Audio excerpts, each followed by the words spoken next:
Alors on quitte les États-Unis, mais on reste au Royaume-Uni avec, l'ancienne ministre de l'intérieur anglaise qui a sonné le tocsin britannique.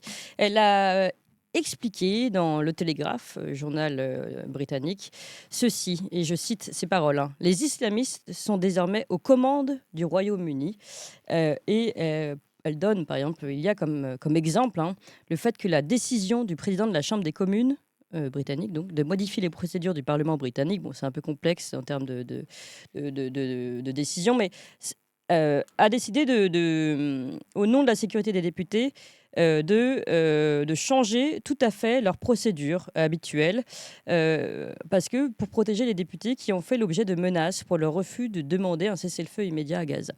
Alors ça, c'était la dernière actualité de ce qui s'est passé de toute façon au Royaume-Uni, mais c'est pour vous dire que le parlement change ses règles, en fait, à cause des pressions islamistes. Voilà. Et donc, on a ce tocsin de l'ancienne ministre de l'Intérieur anglaise qui explique que les islamistes sont désormais aux commandes du Royaume-Uni. Le fond d'un article d'ailleurs du Figaro Vox à ce sujet, signé par François-Joseph Chichon, est assez inquiétant sur le sujet. On va en reparler avec nos invités. Et en tout cas, ce qui est sûr, c'est que la France, dans cet article du Figaro Vox, est citée comme finalement, pour les Anglais aujourd'hui, eh bien, un exemple de lutte contre l'islamisme. C'est pour vous dire à quel point, visiblement, l'Angleterre est attaquée et inquiétée, malgré, on les connaît nous, hein, les nombreux échecs en la matière. Mais il s'appuie notamment, et c'est vrai que là, on a cette dernière actualité sur la justice qui a validé l'expulsion de l'imam Majoubi vers la Tunisie, et la justice qui a donc refusé le référé liberté déposé par l'imam récemment. Donc voilà, est-ce que finalement, on a ce coup de tocsin britannique qui dit nous sommes désormais aux mains des islamistes. La France est-elle un exemple vis-à-vis du Royaume-Uni, ou la France est-elle aussi, doit-elle également s'inquiéter? Et plus largement, comme question, est-ce qu'on prend vraiment la mesure du problème aujourd'hui en Europe? Eh bien, c'est tous ces sujets que je voulais aborder avec Idriss Ghali. Bonjour Idriss Ghali.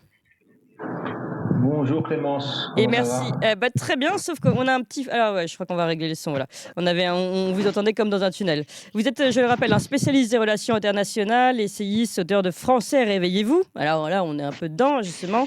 Sommes-nous vraiment réveillés? Une contre-histoire de la colonisation, et encore Mon père, le Maroc et moi, le tout aux éditions L'Artilleur. Alors, sommes-nous justement réveillés depuis la publication de votre livre? Là, franchement, cet article dans le Télégraphe de cette ancienne ministre de l'Intérieur est vraiment, vraiment très, très inquiétant. A le mérite de dire les choses très clairement. D'une certaine façon, c'est plutôt bien pour forcer. Parce que ce qui est intéressant également, c'est que les Britanniques, pendant longtemps, se réfugiaient derrière des pudeurs de gazelle et un modèle multiculturaliste en disant, bah, voilà, tout fonctionne bien, tout fonctionne bien. Et puis là, d'un seul coup, on se dit, bah non, c'est plus possible. Alors, est-ce qu'on peut faire un petit état des lieux du Royaume-Uni, et puis parlons ensuite évidemment de la France? Bah, très bien, écoutez, merci de m'avoir invité. Est-ce qu'on est réveillé? Bah, la réalité nous donne des gifles. Malheureusement, certains d'entre nous meurent hein, de ce réveil. Hein. Certaines victimes Oui. innocentes de coups de marteau, de fous, de tireurs isolés, et ainsi de suite. Les Britanniques, eux, ils sont en train de payer le prix d'une certaine arrogance, d'une certaine candeur assez anglo-saxonne, je dirais, une certaine ultra confiance en soi. C'est Mm. parce que nous sommes capitalistes, c'est parce que nous avons la City, c'est parce que nous ne sommes pas français. Hein, n'oubliez pas la rivalité avec la France. Ouais. C'est parce que nous, ouais, il y a beaucoup de ça. Parce que les Français ne savent pas y faire. Personne sait. Il n'y a que nous qui savons y Mm. faire. Parce que nous sommes libéraux, parce que nous sommes, voilà, on va y arriver, on va assimiler tout le monde. Venez chez nous, soyez comme vous êtes, ne changez pas. Oui. Et là, ils payent le prix. Ils payent le prix parce qu'ils ont beaucoup joué la carte des islamistes dans les années 90, début 2000. Les islamistes tunisiens, voire algériens, égyptiens. C'est-à-dire jouer la Euh, carte, ça veut dire quoi jouer la carte? enfin, jouer la carte, c'est-à-dire jouer la diplomatie des Britanniques du 19e siècle, du grand siècle britannique, c'est-à-dire j'ai chez moi à Londres les opposants de Moubarak Mm. et il n'a qu'à venir me voir. Mm. Il n'a qu'à me manger dans la main, sinon le cheikh X ou Y qui prêche la fin du monde, eh ben je vais le laisser encore prospérer et financer des groupes djihadistes en Égypte. C'était ça un peu le côté un peu bravage de la posture britannique. C'est-à-dire, moi, je suis l'Empire, Et j'ai chez moi, c'est ce qu'on fait un peu avec les Russes aujourd'hui, à toute proportion gardée. Nous prenons, je ne généralise pas, certains Tchétchènes ultra dangereux, Oui. on les dit, nous, on les prend chez nous à Paris, parce que nous sommes les droits de l'homme. Mmh. Alors le type, il a tué 40 personnes en Tchétchénie dans des situations Ouais. extrêmement cruelles, et nous, on le prend, c'est juste pour embêter Poutine. Oui. Voilà, on joue à ce jeu-là. Voilà. Les Les ennemis de Britanniques nos ont joué à ennemis ce jeu. sont nos amis. Mmh. Voilà, mais quand les types sont des dangereux terroristes, il faudrait peut-être que nous, enfin, juste une parenthèse, Madame Mitterrand, Daniel, elle faisait pression dans les années 80 sur le roi Hassan II du Maroc pour libérer les prisonniers politiques. Et c'est vrai qu'il y en avait. C'est vrai qu'il y en avait. Et dans des conditions souvent très discutables. Mais à un moment, elle a demandé, elle aurait, je parle au conditionnel, elle aurait demandé à rencontrer quelqu'un d'extrêmement dangereux qui est dans la prison de Fès. Elle lui a dit, Majesté, il faut que je voie un tel. Il lui dit, Madame, je ne peux pas vous mettre en relation, en présence de ce monsieur, il peut vous étrangler. Ben, c'est à peu près ce qu'ont fait les Britanniques. L'immigration aidant, ça c'est le deuxième point. Il y a des grandes diasporas qui sont installées chez eux, notamment pakistanaises, d'origine indienne et autres. Et vous avez aujourd'hui, la nature a fait son travail. Vous avez une forte poussée islamiste en Angleterre, qui ne trouvent pas forcément des barrières qu'on peut trouver en France, même si elles sont très fragiles. Une forte poussée aussi par le financement. Londres, c'est la ville de la finance, la ville du transfert de capital, formel et informel. Donc, ils ont de l'argent, ils ont des fortes diasporas. Il y a aussi un ressenti colonial. Parce que vous avez des colonies qui Oui. colonisent leur ancienne métropole, hein. Pakistan, Bangladesh, colonies d'Afrique éventuellement. Donc, vous avez aujourd'hui un entrisme aussi dans la politique britannique. Et les Britanniques, je pense que là, aujourd'hui, ils passent par la même épreuve que tous les autres peuples qui ont joué avec l'islamisation, avec l'immigration de masse. C'est-à-dire qu'à un moment donné, vous avez une concurrence entre la civilisation occidentale, Mmh. qu'elle soit britannique, espagnole, allemande, et la civilisation islamique, je dirais même au pluriel, parce que le Pakistan, c'est pas la même chose que le Maroc ou l'Algérie. Et là, maintenant, que les jeux soient faits, hein, parce que c'est pas dit qui va gagner. Oui, bah, c'est pas très rassurant ce que vous nous dites là. Alors, justement, donc là, on voit donc, en gros, comme vous le dites, l'Angleterre, le Royaume-Uni, ouvre les yeux, s'est pris une grosse claque. Nous, on s'en prend quand même, un petit paquet depuis un moment. Mais est-ce que ça suffit pour ouvrir les yeux et surtout pour réagir? Et c'est ça, alors là, alléluia, on a refusé le référé liberté, mais bon, c'est la bonne affaire, je veux dire. Justement, c'est ça qui m'inquiète un peu, c'est qu'à chaque fois, bon, on se félicite, mais là, c'est une décision. D'abord, c'est un référé liberté, c'est un truc d'urgence. Ça ne veut pas dire qu'il ne va pas gagner sur le fond après. Et moi, je parle de l'imam Majoubi, hein, dont l'expulsion a été validée vers la Tunisie. Et puis, est-ce qu'on joue avec les bonnes armes? C'est-à-dire de leur laisser faire fonctionner toutes ces procédures judiciaires, etc., pour pouvoir réclamer au nom des droits de l'homme ou je ne sais trop quoi, le fait de pouvoir rester sur le territoire français. Est-ce qu'on est vraiment aguerri et prêt à lutter contre cet entrisme islamique? Et je vous pose la question sur en France, mais je voudrais vraiment aussi qu'on parle de l'Union européenne et de la Commission européenne, parce qu'il se passe aussi des choses de ce côté-là. Alors, il y a des résistances au réveil parce qu'il y a un establishment, et ça, c'est pas du conspirationnel, il y a un establishment qui a une idéologie et qui vit dans le luxe et qui a le pouvoir. Donc, il n'a aucun intérêt à se remettre en question et à dire on s'est trompé, que ce Mm. soit en Grande-Bretagne, parce que la ministre de l'Intérieur qui a dit ça dans sa ministre de l'Intérieur, elle est ostracisée par son propre parti. Oui, Pas parce qu'elle n'a pas raison, c'est tout simplement parce qu'elle est en train de leur enlever de la bouche le caviar.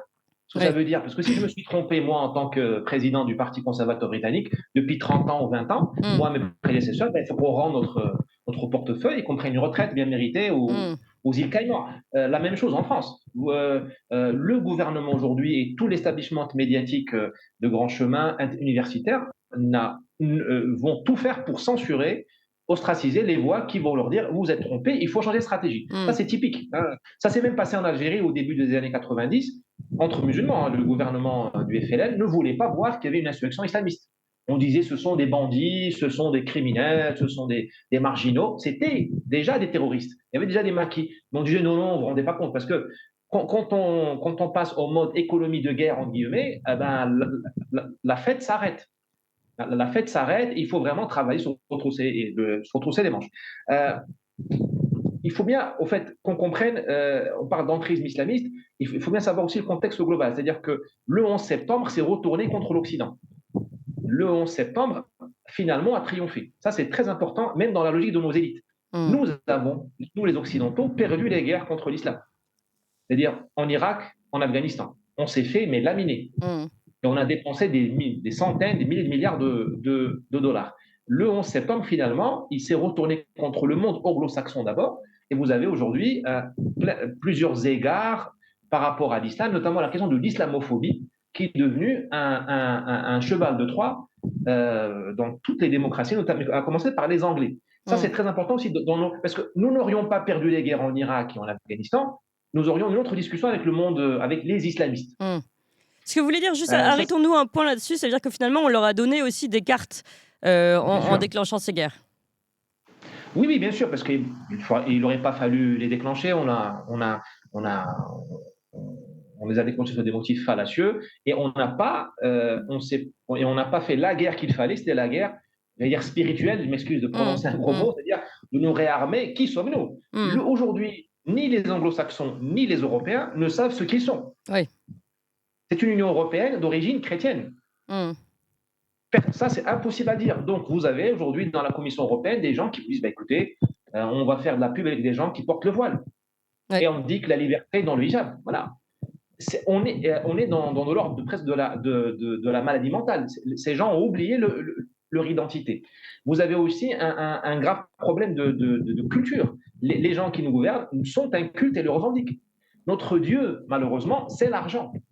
Ah, regardez nos élites en France. Mm. C'est l'argent. L'argent, par de fraction, la communication. Ah, pour bien communiquer, il faut avoir de l'argent. Donc, ils ne connaissent même pas l'histoire de leur pays, parce qu'on peut être de gauche, sécularisé, laïque, et combattre frontalement l'islamisme. Mm. Mais il faut savoir qui on est, ce que c'est que l'islamisme, d'où ça vient.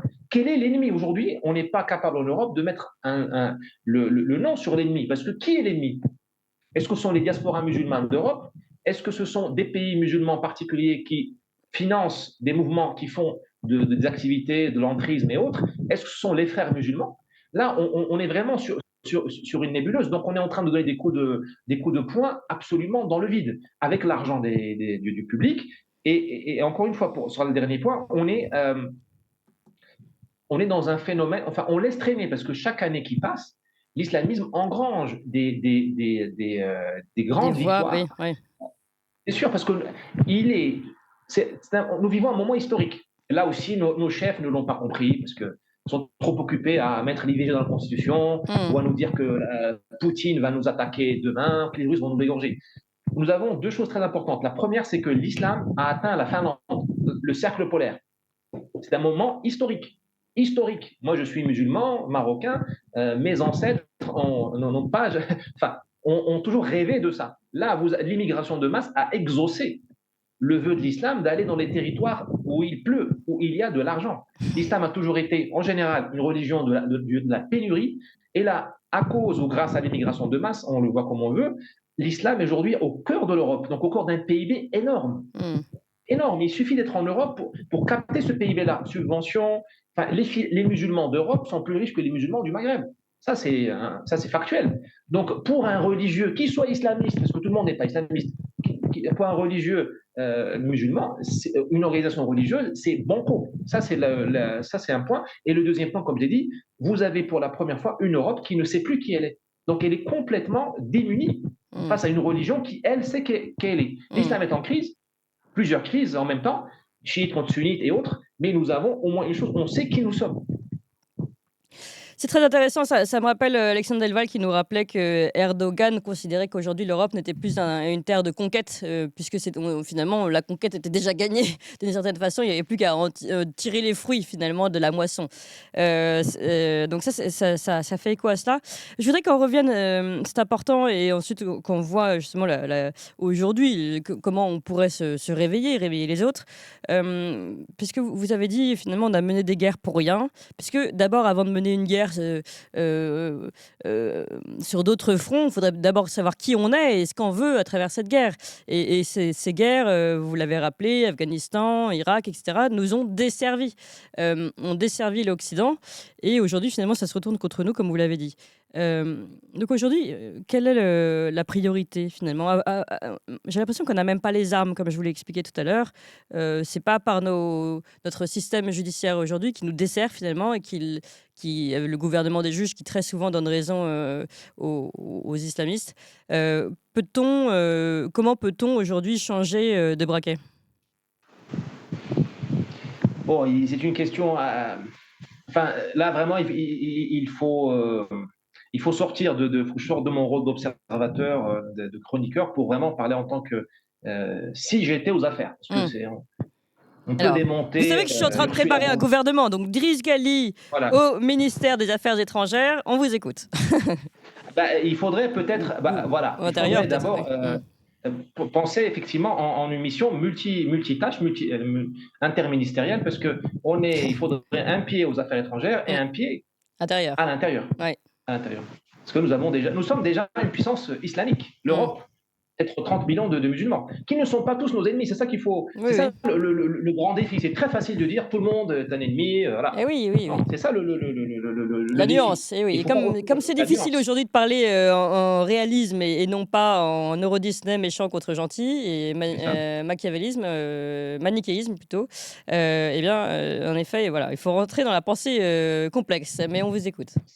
Tout à fait. Ce qu'il faudrait, c'est penser à l'intérieur et penser à l'extérieur. Parce que vous avez aujourd'hui, je vais revenir aux solutions, mais vous avez le défi très compliqué parce que vous n'avez pas un musulman type en Europe, vous avez plusieurs diasporas. Ça, aucun pays musulman ne l'a vu. Nous, au Maroc, nous avons nos islamistes, on sait les gérer, on a développé un savoir-faire parce qu'on les connaît. Ce sont des Marocains comme nous. On connaît les mentalités, on connaît qui est le fils de qui, le petit-fils de qui a fréquenté qui. Les Algériens font pareil, les Égyptiens font pareil très, très bien aussi. Là, vous avez chez vous des musulmans égyptiens, turcs, marocains, des islamistes algériens, pakistanais, tchétchènes. C'est extrêmement compliqué, hein. Même pour les autorités françaises, que je critique souvent, c'est très, très compliqué. Ce qu'il faudrait faire, en fait, on a besoin d'un complet reset mental, de notre manière d'aborder la question, parce que nous avons deux dangers. Il y a l'islamisme, mais il y a aussi la question de la vie religieuse des musulmans.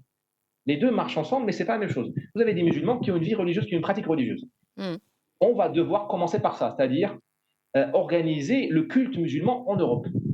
Alors, soit on raisonne depuis Bruxelles, soit depuis Paris, hein, on peut choisir, mais à un moment donné, il faut qu'on fasse le reset de dire, nous qui nous croyons laïcs, sécularisés, Greta Thunberg, tout ça, on va redevoir créer un ministère des Affaires religieuses, une section islamique. Ça, Gérald Darmanin se dirige vers ce genre de sujet. Donc, et il n'a pas le choix. Ça veut dire qu'il faudra recommencer à préparer des Français qui parlent l'arabe, qui comprennent l'islam. Pas pour créer un islam de France, j'y crois pas, mais un islam en France, c'est-à-dire mettre un cadre à l'islam de France, reformer des imams, vous voyez la révolution mentale, des imams en France. Alors il peut y avoir une transition avec des imams venus d'ailleurs, du Maroc ou d'ailleurs, mais à un moment donné, il faudra que ce soit une affaire franco-française, parce que vous pouvez compter sur personne. Parce que c'est trop, c'est comme le bouton nucléaire, hein, ce qu'il y a dans l'esprit des gens, vous ne pouvez pas le déléguer. Trop sensible. Bon, bien sûr.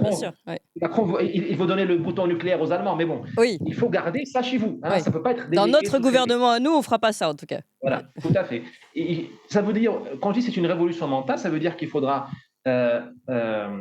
construire des mosquées éventuellement, dans le respect des lois architecturales européennes, du bon goût européen. Il vaut mieux que ce soit fait sous le contrôle du gouvernement français que sous le contrôle d'Erdogan qui fait des espèces de cathédrales, on se croirait au Kosovo, à Strasbourg ou ailleurs.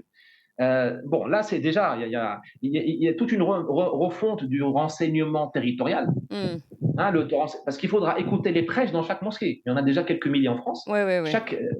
Avec des agents de la DCRI, je ne sais pas quoi, qui parlent l'arabe, tout ça. Il y a tout un travail qui a à faire sur la formation. Et même, mettez-vous dans la tête du fonctionnaire français. Il va devoir apprendre l'arabe, les dialectes amazigh, le turc et je ne sais quoi. Et pour être discret, Flore. Bien sûr, avec toutes les. sachant qu'aujourd'hui, on n'arrive même pas à rentrer dans les cités, comment on va Mmh. infiltrer des agents de la, Mmh. je ne sais pas Mmh. quoi, dans les mosquées. Mais c'est le défi. Et un dernier point, il faudrait aussi c'est tout un volet de communication envers les communautés musulmanes d'Europe. Aujourd'hui, on ne leur parle pas. Aujourd'hui, on ne leur parle pas, parce que nos médias parlent les langues du pays. Or, ces populations, en partie, ne parlent pas la langue. Et ensuite, quel message on leur passe? Parce qu'on leur dit toute la journée, nous sommes des colonialistes, nous sommes des racistes, détestez-nous. Donc on est en train de faire le job, au fait, des islamistes qui n'ont qu'à ramasser Ouais. la mise. Alors, Driss Ghali, pour vous résumer, je pense que c'est clé ce que vous nous expliquez là, donc je vais tenter de le résumer, parce on doit conclure. Finalement, vous dites la belle laïcité à la française, là, c'est du vide, c'est l'ère du vide, et finalement, ça a laissé prospérer à fond l'islamisme en France. Et finalement, pour lutter contre l'islamisme, il faut tout simplement réintégrer le fait religieux. Alors, C'est ça. catholique, nos racines, qui sommes-nous? Notre identité, et aborder, affronter, mais dans le sens de se mettre face à face, les autres identités qui aujourd'hui arrivent en France, notamment donc l'islam. Et finalement, c'est parler d'identité à identité, ce sera plus sain finalement, plutôt que de laisser l'ère du vide et de la laïcité. Malheureusement, c'est le seul chemin. C'est-à-dire que la gauche, la merveilleuse gauche morale, moralisante, hein, qui va nous promettre une place au paradis si on lui baise la main, on fait allégeance, Mm, cette gauche a réussi à tuer la laïcité. Elle l'a mm, tuée. mm. Parce qu'aujourd'hui, les profs laïcs, hein, lycée Gambetta à Arras, Oui, se font décapiter par leurs élèves oui, islamistes. oui. Normalement, celui qui décapite a le dernier mot, Mm, en général, dans mm, l'histoire humaine. oui, N'en déplaise à France Télévisions. mm, Donc, vous avez aujourd'hui une laïcité qui est décapitée, et en plus, à mon humble avis, le seul moyen de lutter contre l'islamisme, c'est d'avoir une identité catholique forte, chrétienne forte. Ça ne veut pas dire revenir au Moyen-Âge, brûler les sorcières et tout ça, mais savoir qui nous sommes. Et aussi, on ne va pas lutter contre les islamistes. Enfin, il y a une telle demande de religion oui, oui. dans les villes européennes et les musulmans d'Europe que c'est pas la peine. On ne peut pas aller la voir avec la laïcité et leur dire l'IVG pour tous. Par contre, si on est malin, on peut développer, on peut laisser travailler des mouvements islamiques qui ne sont pas anti-européens. Il y a des mouvements sénégalais, par exemple, Mm, qui peuvent travailler chez les Noirs bien musulmans sûr. d'Europe, les Mm. Mourides, les Tijanis, qui ne sont pas des gens violents. Alors, j'entends les cris d'orfraie des laïcs, mais c'est la seule solution, une des rares solutions. Quand vous avez quelqu'un qui vous dit « je ne me reconnais pas dans l'Occident », on peut dire on peut le faire remigrer, ok, c'est une autre question. Mais qui est chez vous, qui a des papiers français, ben, il vaut mieux lui mettre un prêcheur africain comme lui qui lui dit écoute, voilà, il y a un chemin vers Dieu. Ce n'est pas en cassant le commissariat ou en décapitant les Français, Mm, c'est voilà un chemin authentiquement populaire. mm. Il vaut mieux ça que le laisser chez les frères musulmans Oui. qui vont le retourner contre nous. Bah, c'est la stratégie de Vladimir Poutine d'ailleurs également, hein, Mais non, non, mais c'est très intéressant et en effet c'est un changement de paradigme total, mais il est, je pense, et là on a eu quand même un cri d'alerte qui est quand même très très important. Je le rappelle, hein, ce qui s'est passé, les paroles de cette ancienne ministre de l'Intérieur, quand même, c'est pas rien. Anglais qui dit les islamistes sont désormais aux commandes du Royaume-Uni. Je veux dire, voilà, il est vraiment temps aujourd'hui de comprendre, d'analyser et de réagir, je pense, dans le sens de ce que vous nous dites, Driss Ghali. Donc, Driss Ghali au ministère des Affaires, alors un ministère un peu spécial, Inch'Allah. intérieur Inch'Allah. et ministère des Affaires. Ma mère sera contente. Bah Ok. voilà, bon écoutez, si votre mère est contente, c'est l'essentiel. Merci beaucoup, Driss Ghali. Je rappelle vos 3 ouvrages français. Réveillez-vous. Alors là, on est vraiment dedans. Une contre-histoire de la colonisation et Mon père, le Maroc et moi, le tout dans cette très bonne maison d'édition qui s'appelle L'Artilleur. Merci à vous tous également. Je veux des pouces, je veux des cœurs. On veut aussi faire monter le référencement de ce live direct ici aujourd'hui.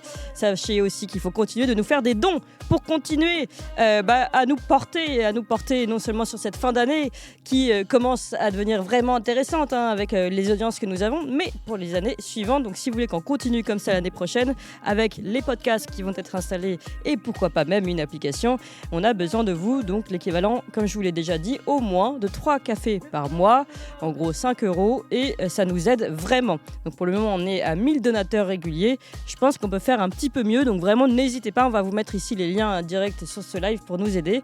Et ça peut vraiment nous permettre de continuer nous sur notre lancée et de donner d'entendre des sons de cloche différents et des analyses différentes. D'ailleurs,